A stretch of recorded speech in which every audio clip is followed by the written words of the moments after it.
La stupéfaction est totale ici. C'est un petit village où d'habitude il ne se passe... C'est un grand village ici.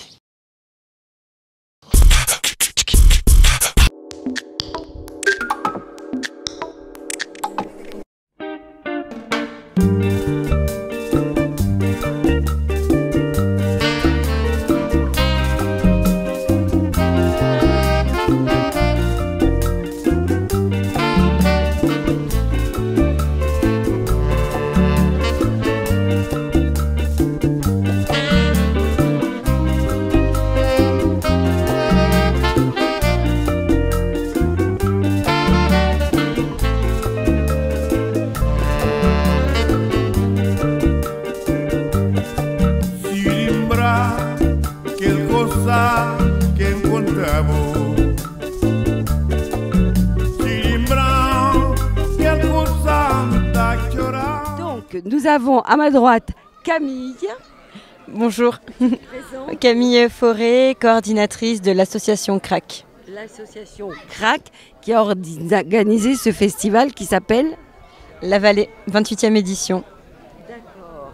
Et à ma gauche, il ne connaît pas Canal Pourpre, alors je vais lui expliquer que c'est une télévision, une web TV associative dont le slogan inventé par ce monsieur qui est derrière la caméra est « Votre télé, faites-la ». Ok ? Voilà. Donc alors, toi tu es ? Je suis Patrice Uros, je représente la Ligue de l'enseignement de la Dordogne. Donc je suis responsable du service culture. Voilà. De la Ligue de l'enseignement. Exactement. Bien.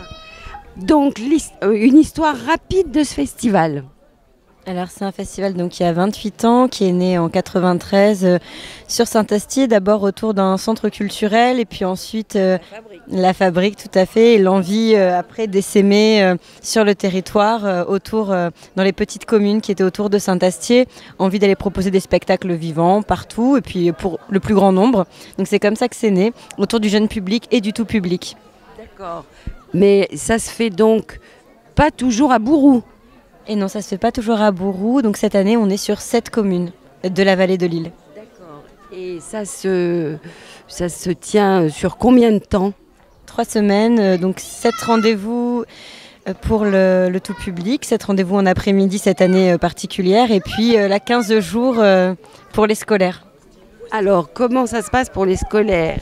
Pour les scolaires, habituellement, dans une version normale du festival, on s'installe dans 3 communes différentes, Annès-et-Beaulieu, Chantérac et Manssignac. On reçoit les maternelles pendant 2 semaines et les élémentaires pendant 1 semaine. Et là, cette année, comme on ne peut pas regrouper des établissements scolaires différents, on va directement dans les écoles, on fait de l'itinérance. Donc on a commencé lundi dernier, je ne sais plus la date, mais le 17 je crois. Et on a joué dans 2 écoles différentes chaque jour avec un conteur qui s'appelle Thierry Beneteau qui a présenté un spectacle qui s'appelle Touron. Et là on repart mardi prochain avec encore 2 journées. Et la dernière semaine on aura 2 spectacles qui vont tourner pour les plus grands. Et avec un spectacle qu'on va appeler Petite Jauge pour les petites écoles et un spectacle Grosse Jauge pour les grosses écoles. Voilà, on a sondé les écoles et elles étaient très partantes, très enthousiastes qu'on puisse leur proposer ça. En tout cas, ce que je pense, c'est que vous avez eu, enfin ici, ils ont eu beaucoup de chance d'avoir ces dates. Parce que je suppose que s'il y avait tant de monde, c'est que les gens sont trop contents de pouvoir enfin se mélanger et ressortir, non ? Alors oui, après, la chance, là, on l'a provoquée parce qu'initialement, le rendez-vous devait se tenir le 13 mai, ici à Bourroux. Et puis le calendrier du déconfinement est ce qu'il est. Donc on a fait un petit saut de puce pour venir s'installer ce week-end de la Pentecôte. Et oui, on est très heureux. C'est les tout premiers rendez-vous et effectivement, il y a beaucoup d'envie. Enfin, de notre part à nous aussi, en fait. Mais voilà, c'est vrai que cette journée, c'est vraiment le signe de cette envie de spectacle retrouvé, de se rassembler, de vivre des moments un petit peu qui nous changent de cette année bien, bien compliquée. Bon, eh ben, merci beaucoup. Et longue vie encore à ce festival. Et longue vie à Canal. Merci.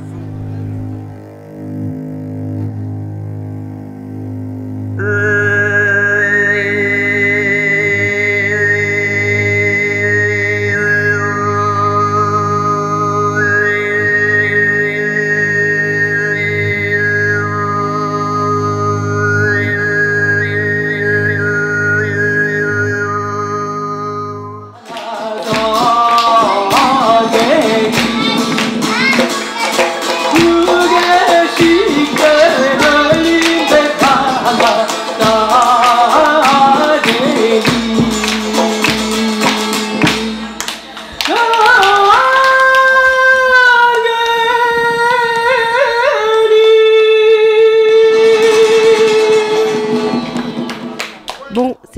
appétit. Alors, j'ai les yeux qui brillent à l'intérieur du nouveau Café Pourpre. On a réussi à choper Stéphane Wagner, l'âme de ce lieu. Et j'aimerais savoir un peu de ce que c'était. C'était déjà très sympa, mais enfin là, c'est grandiose, quoi. C'est magnifique. Comment vous avez fait ? Écoutez, j'ai envie de dire, c'est à force de faire. Voilà, depuis 6 ans, on était dans l'ancienne petite école du village. Ça marchait bien, on se trouvait un peu à l'étroit, on ne pouvait pas faire tout ce qu'on voulait. Donc, au bout d'un moment, le conseil municipal de Bouroux a répondu à nos demandes d'agrandissement. Et donc, voilà, c'était en 2018, on a commencé à cogiter sur le projet. Et puis, les travaux ont commencé en 2020. Et voilà, on se retrouve maintenant avec une structure qui fait 160 mètres carrés. On est parti de 60 mètres carrés. Et où là, maintenant, on a un vrai lieu où on va pouvoir fonctionner vraiment comme on le souhaite, avec une salle de spectacle à part entière, un petit coin bar-restauration vraiment dédié à ça, et puis une zone de coworking, de travail partagé, on va dire, puisqu'on est tiers-lieu. La zone de coworking, elle est où ? Elle est juste derrière, là, à côté de l'accueil. On a déjà 6 coworkers inscrits. Et voilà, on est labellisé tiers-lieu par la région dans ce sens-là. Ça, c'est pas mal, il y a des sous là. Oui, voilà, c'est ça, exactement. Ce qui nous a permis, alors je finis juste sur les travaux, on a aussi intégré l'école de musique qui existe depuis 2017 sur la commune, en partenariat avec l'IMR, l'Institut de musique rock de Périgueux. Et donc effectivement, on a été lauréat d'un appel à projet régional, tiers-lieu, qui nous a permis, depuis le mois de novembre, d'embaucher une facilitatrice de tiers-lieu, comme on dit, qui s'appelle Colline Lifoot, et qui va nous aider aussi à animer ce lieu d'un point de vue administratif aussi, parce qu'il y a fort à faire. Voilà. Donc, à l'heure actuelle, vous avez 2 salariés ou... Non, une seule pour le moment. On compte bien en prendre une deuxième. Voilà, le facteur limitant, c'est le budget. Et c'est ce que j'expliquais un peu aux élus qui sont passés dans le cadre des élections sur la commune. C'est de leur dire, voilà, l'investissement, on est quand même une petite commune de 135 habitants. Il faut quand même saluer l'engagement de la commune qui a mis de l'argent. Hein. C'est un projet de 300 000 € quand même. On a été bien aidé par l'État, l'Europe, la région. Mais il reste à charge, donc la commune s'est engagée quand même. Donc pour l'investissement, il n'y a pas de souci. Mais c'est pour l'animation et le fonctionnement. C'est très compliqué. On vient de créer un emploi, on est tranquille là pendant 1 an et demi. Quid dans 1 an et demi. Et donc c'est ce que je disais au conseiller départemental qui est sortant, qu'il va falloir réfléchir à l'animation du territoire. Maintenant, l'équipement du territoire, il y a des salles partout. Mais des fois, des coquilles vides, on n'a pas de structure, d'association qui anime. Et pour attirer des gens, pour rendre un village attractif, il faut que ça bouge. Et de toute façon, ils comptent comme toujours sur les bénévoles. Oui, voilà, jusqu'à maintenant, on était bénévoles. Nous, le projet associatif, depuis le départ, c'était créer de l'emploi. Fallait-il encore trouver comment le faire ? Parce que ce n'est pas avec les petites activités économiques qu'on développe ici, autour du livre, de la petite restauration, du coworking. Et je vois qu'il y a un grand écran.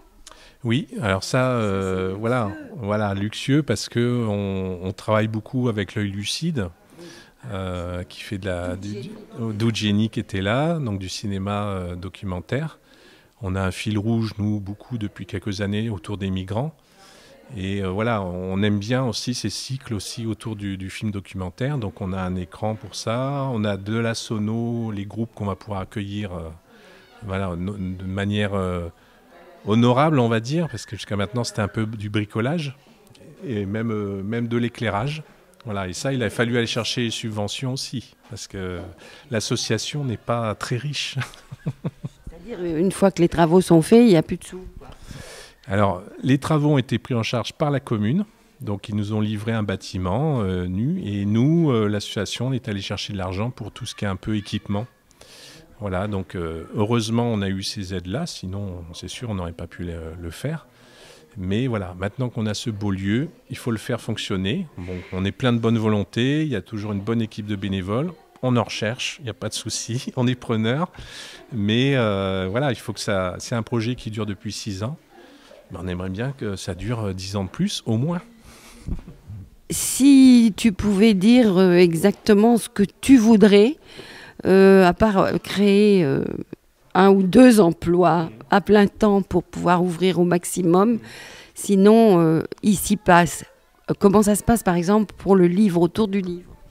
Alors, le livre, c'est un peu particulier. Au départ, le projet, c'était de créer une vraie librairie. Parce qu'une des fondatrices était axée beaucoup là-dessus. On est parti sur du livre d'occasion. Hein, c'est des dons de personnes qui nous donnent des livres. On les revend à des sommes modiques. Et là, on est en train de réfléchir à un partenariat avec la librairie des livres et nous pour avoir aussi du livre neuf et pouvoir commander du livre neuf aussi ici. Et en partenariat avec eux, de régulièrement accueillir des écrivains, faire des ateliers d'écriture, voilà, faire un vrai travail qui n'a pas été vraiment monté puisque la fondatrice est partie. Mais voilà, c'est reprendre ce qui avait été laissé en chemin autour du livre. Donc, très bonne idée. Oui. Je connais une bénévole éventuelle. D'accord, très bien, on est preneur. L'école de musique, comment elle prend sa place? Pardon, l'école de musique, comment elle prend sa place? Alors l'école de musique, c'est juste un partenariat avec l'Institut de musique rock, qui a, avec son projet Ruche, a développé plusieurs petites antennes d'écoles de musique comme ça sur le département. On était une des premières. Au départ, on avait un vrai partenariat parce qu'on partageait la professeure de musique qui est embauchée ici, faisait 13 heures pour l'école de musique et 7 heures pour le Café Libre. Là, maintenant, elle est à plein temps pour l'école de musique. Donc, ils disposent d'un local à eux, propre. Et pour le moment, voilà, il n'y a pas, à part d'éventuelles programmations ensemble, des collaborations, ça va se faire sur le niveau culturel, on va dire. D'accord. La dernière chose, c'est qu'on a assisté tout à l'heure à un concert qui s'appelait Orion et on aurait dû rencontrer les gens qui ont fait venir cet orchestre, enfin ce groupe de 2 personnes et on les a ratés. Est-ce que tu peux au moins nous dire le nom de cet asso et un petit peu parler d'eux? Écoutez, oui, effectivement, depuis 4 ans maintenant, dans le prolongement du Festival de la Vallée qui se déroule sur Bourou depuis plus de 20 ans, il y a le festival, on appelle ça, mais maintenant c'est plus qu'un festival. On a l'association Horizon qui vient clore le festival en fait, avec une programmation autour du Proche-Orient. Et voilà, c'est une association qui fait un travail assez conséquent autour de la musique, des arts, d'une manière générale, parce que c'est un festival qui court sur 1 mois et demi, autour de l'écriture, du cinéma, je sais pas, il y a de tout, de la cuisine même, voilà, mais tout autour du Moyen et Proche-Orient. Vraiment faire découvrir cette culture-là. Et donc là, c'est eux qui, à chaque fois, font une programmation avec un très beau concert encore ce soir, où il y avait foule. Voilà, et on amène quelque chose aussi, on va dire, un peu poussé aussi. C'est-à-dire pas de se contenter d'amener une culture aussi pour tout le monde, même si, justement, c'est intéressant que tout le monde puisse accéder à ce genre de musique. Eh bien, bravo. Je vais être libérée parce que je pense que vous êtes bien tous fatigués et on reviendra.